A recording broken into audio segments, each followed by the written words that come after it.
KMP Tunu Pratama Jaya tenggelam di Selat Bali saat menyeberang dari Pelabuhan Ketapang ke Gilimanuk, Rabu malam tanggal 2 Juli tahun 2025.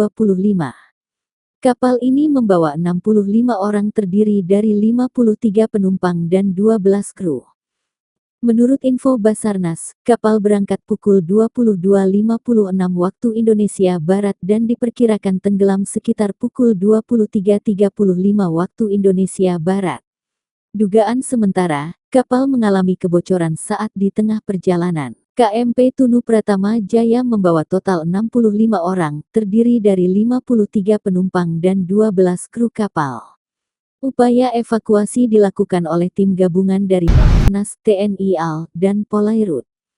Kapal berangkat dari Pelabuhan Ketapang, Banyuwangi, pada Rabu malam tanggal 2 Juli tahun 2025, tepat pukul 22.56 waktu Indonesia Barat.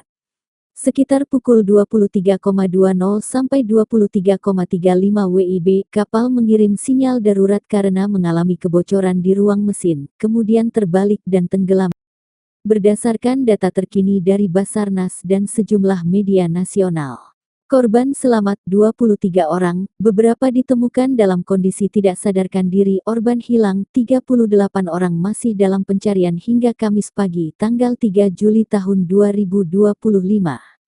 Tim SAR gabungan masih terus melakukan pencarian dengan bantuan kapal cepat penyelam dan drone udara laut meski terkendala.